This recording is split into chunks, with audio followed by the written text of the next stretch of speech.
Pro Group Management. Workers' comp that works for you.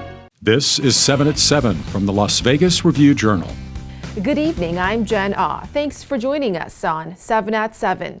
In top stories, sponsored by Nevada Hand Silver Sky Assisted Living Community.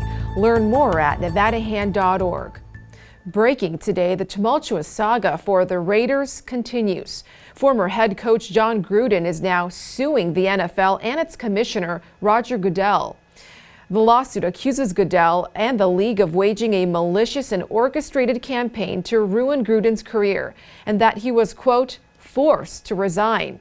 The coach signed a 10-year, $100 million deal, but resigned last month after a series of racist, anti-gay, and misogynistic emails surfaced. The question is going to become how those emails, private emails between Jon Gruden, an associate or friend of his, how did they actually become public? We know that somebody leaked them to the Wall Street Journal and then to the New York Times, and I think that's going to be the key to this whole thing is how exactly did these emails get out? An NFL spokesperson says, quote, the allegations are entirely meritless, and the NFL will vigorously defend against these claims. In other news, squatters moving into a dead woman's house, dismembering her body, then selling her belongings. That's what police say happened after 82-year-old Lucille Payne died in 2018 and no one was notified of her death. Police say several squatters eventually found her body, buried her in the backyard, and started trying to drain her finances. Now to an update on the police shooting at Red Rock Canyon Scenic Loop. The male driver who survived being shot by officers now faces 8 felonies. Troopers say he rammed his truck into police vehicles, prompting officers to shoot him Thursday morning. Police records showed 29-year-old Eric LeGride was hospitalized, then booked into jail. And take a look at this. Police say someone stole an entire ATM machine from body spa salons and wellness on Tenaya Way. Surveillance video shows the thief tying a rope around the machine and dragging it out with a truck, destroying the glass storefront in the process. In business, sponsored by Bank of Nevada, Bank on Accountability. A stalled office project in Southwest Las Vegas sees new life and gets a new narrative. The office project was tabled when the pandemic hit. Now a pair of developers have resumed construction on the building just south of the 215 Beltway, fittingly named The Narrative. You know, there is actually a fair amount of office development going on right now in Las Vegas. Companies are leasing space. There does seem to be, a fair amount of activity in the office market, even though there's still a fair amount of people still working from home. This project's new narrative is for the 4-story office building to be completed for its first tenants to move in by December of 2022. In entertainment, sponsored by DiscoverYourNevada.com, brought to you by Travel Nevada. One local business got an unexpected boost, courtesy of Mick Jagger. The Rolling Stones frontman took pictures of himself at several sites in Las Vegas, including CJ's Auto Repair on West Bonanza Road near the Neon Boneyard entrance. Owner Carlos Sosa says it's the biggest thing that's ever happened to his business, and he was all too happy to take his own version of the picture. Plus, it's official. Britney Spears' conservatorship is over. The judge's latest order this afternoon allows the pop star to make her own medical, financial, and personal decisions for the first time since 2008. No word yet on any career plans for Spears, whose residency at Planet Hollywood ended on New Year's Eve in 2017. Now to your weekend forecast, sponsored by 1 Hour Air. No matter the season, no matter the reason, 1 Hour's here for you. Right now, the temps have already cooled to the 60s. By 3 a.m., it should be in the 50s. On Saturday, we're seeing clear blue skies with a high of 81 and a low of 53 degrees. On Sunday, similar temperatures, but the clouds are expected to roll in a bit earlier than previously forecasted. Throughout the next work week, we start seeing that cooling trend with temps tapering off into the 70s.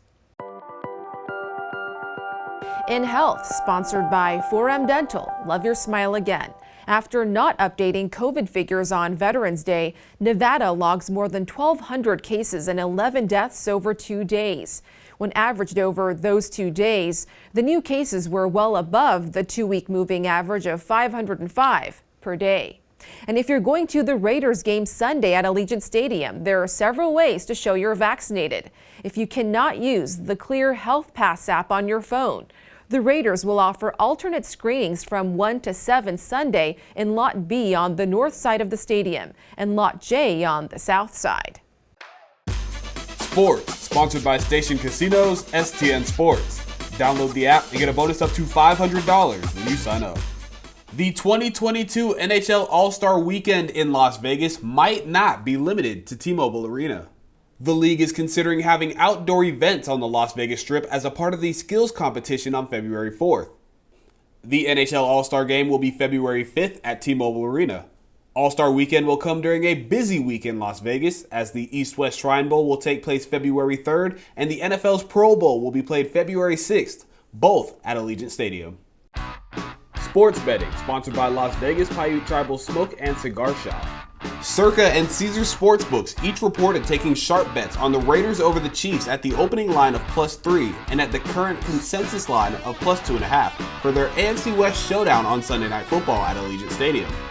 There are differing opinions on the total, as Circa took sharp bets on over 51.5 and under 52.5. Kansas City failed to cover both meetings last season and is on a 4-16 slide against the spread.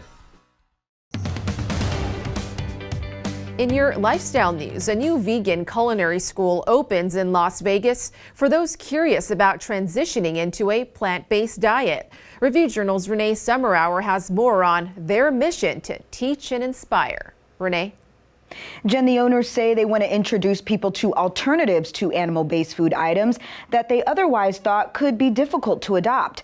For example, one thing the owners commonly hear is that people couldn't go vegan because they couldn't give up dairy, which they say just isn't true. Guest chefs will teach class topics which include quick and healthy snacks you'll eat, cheesy baked potato and beer soup, making morning muffins, and even healthy vegan dog biscuits. The classes are designed to be fun and engaging, educational, helping people who aren't already vegan transition or learn about becoming vegan, and serving as a resource for people more than anything. Weekly meal preps are also available. The fees for these non-accredited vegan cooking classes range from $45 to $70. The business opened on November 5th and is located at 310 South 3rd Street in the Arts District. Thank you for watching 7 at 7. If you have Amazon Fire TV, just search Review Journal to download our channel. Watch Las Vegas breaking news streaming live on your OTT device. We'll see you back here on Monday for more 7 at 7. Review Journal Studio, sponsored by Adam Kuttner. Get the maximum settlement as quickly as possible. This 7 at 7 update, sponsored by Pro Group Management. You're watching 7 at 7 from the Las Vegas Review Journal.